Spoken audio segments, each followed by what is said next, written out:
আসসালামু আলাইকুম। আমি Mrs Sharmin Siraji, wife of lieutenant colonel Sajjad.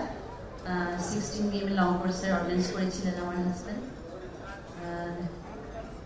আমি সবার আগে আলহামদুলিল্লাহ বলছি, জাতীয় শহীদ সেনা দিবস হয়েছে, ঘোষণা হয়েছে, আলহামদুলিল্লাহ আমরা এটা জানতে পেরেছি। কিছুটা কষ্ট হলেও আমাদের কমেছে। 2009 সালে 2008-এ আমার হাজবেন্ড নভেম্বরে পোস্টিং হয়েছিল রাজেন্দ্রপুর অর্ডিন্যান্স স্কুল থেকে বিটিআরে। আমি আরো কিছুদিন পরে এসেছিলাম। উনি এসে জয়েন করেছেন অ্যাডোস পিলখানা হেডকোয়ার্টারে অ্যাডোস হিসাবে। আমি আসার পরে আমি মেসেই ছিলাম। 2009 সালে সকালবেলা যে ঘটনাটা ঘটেছিল সেই ঘটনা আমি এখনো ভুলতে পারিনি। আমার দুইটা সন্তান ছিল ছোট ছোট, একজন 10 বছর, একজন 6 বছর। আমি কিছু শেয়ার করতে চাচ্ছি যে আমার কষ্টটা, আমার সেই বিভীষিকাময় যে পরিবেশটা ছিল তখন, কি পিশাচ ছিল ওরা, ঠিক সৈনিকরা। চিন্তাই করতে পারিনি যে আমরা একটা আর্মি অফিসারের লেডি এখানে আসছি, আমাদেরকে গালিগালাজ করে আমাদেরকে ধরে নিয়ে গেল কোয়ার্টার গার্ডে। এখানে দেখে অনেক ভাবিরা আছেন, ভাইরা আছেন, অনেকে আছেন ওখানে, ভাইয়ের মারা আছেন। আমার বাচ্চারা ভয় বলল, আম্মু এখানে আমরা কেন আসছি, কেন নিয়ে আসছি? আমি শুধু বললাম, বাবা আমরা জানি না, কিছুই বুঝতে পারছি না। আমার হাজবেন্ডের সাথেও আমি যোগাযোগ করতে পারছিলাম না, ফোন নিয়েছিল। অকথ্য ভাষায় গালিগালাজ। আমার ছেলেটা শার্ট খুলে, ছোট ছেলেটা সন্ধ্যার সময় শার্ট খুলে রেখে বাইরে দাঁড়া করে রেখেছে, 6 বছরের একটা বাচ্চা।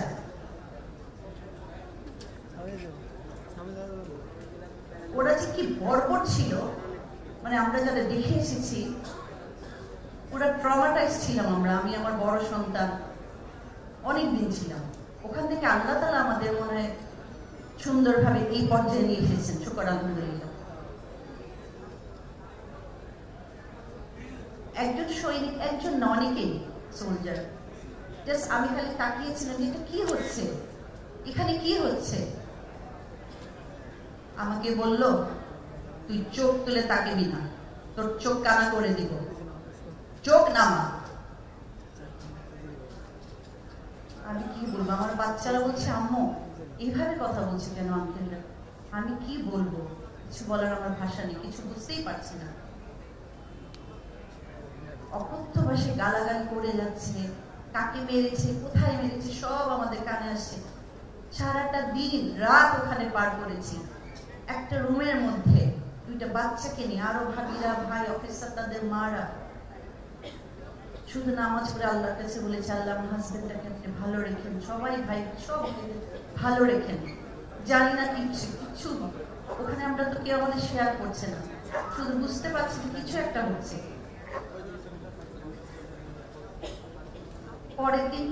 পরের দিন বিকালবেলা আমাদের কিছু বের করা হলো, তখনও জানি না আমার হাজবেন্ড বেঁচে আছেন কিনা। আমি বের হয়ে বলছি, আমি তো মেসে যাবো আমার রুমে, নিশ্চয় আমার হাজবেন্ড ওখানে আছেন। সেটাও তার হলো না।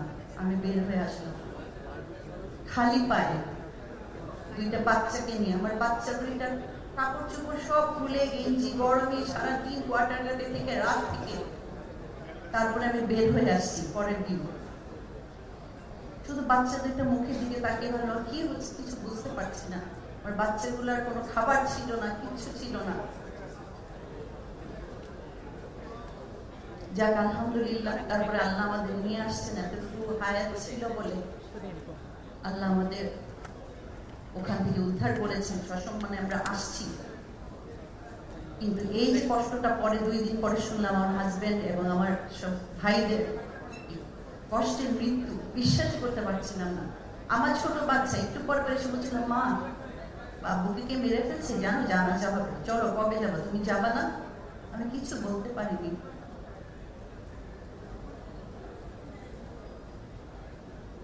আল্লাহ তাআলা অনেক বড় হলে পরীক্ষা নিলেন, আলহামদুলিল্লাহ।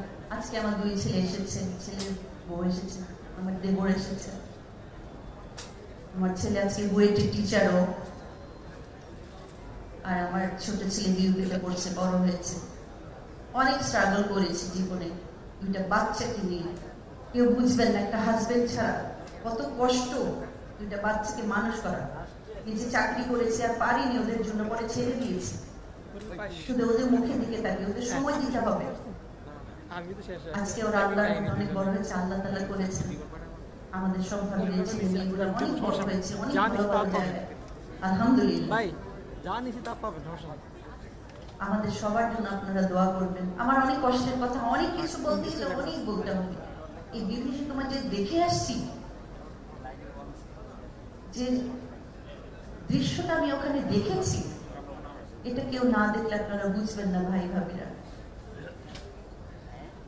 শুধু আল্লাহকে দেখেছেন কেঁদেছি। আল্লাহ তাআলা আমাদের হয়তো রহম করেছেন, আমাদের নিয়ে আসছে। বাচ্চাগুলো বড় হয়েছে, আজকে আমাদের পাশে আছে। অনেক বাচ্চারা আমাদের, বিশেষ করে আমাদের লবি ভাবির ছেলে সাকিব, ও আমাদের জন্য যা করেছে, অনেক ধন্যবাদ বাবা তোমাকে। আরো বাচ্চারা যারা ছিল সবাইকে অনেক ধন্যবাদ। সেনাবাহিনীকেও ধন্যবাদ, আমাদের দুঃসময়ের পাশে ছিলেন আপনারা। এখন আমাদের একটাই দাবি, বিচার। আমার জীবদ্দশে আমি বিচার দেখে যেতে চাই, আমার সন্তানেরাও দেখতে চায়। নেপথ্যে যারা ছিলেন, যারা প্রকাশ্যে ছিলেন, সবাইকে বিচারের আওতায় আনা হোক, এটাই আমার কাম্য। আমাদের সব শহীদ ফ্যামিলি ভাবিদের, সন্তানদের কাম্য। আপনারা আমাদের জন্য দোয়া করবেন, আমরা যেন সুন্দরভাবে বেঁচে থাকতে পারি। আল্লাহ তাআলা সে রহমত করুন। অনেক ধন্যবাদ আপনাদের, ভালো থাকুন। আসসালামু আলাইকুম।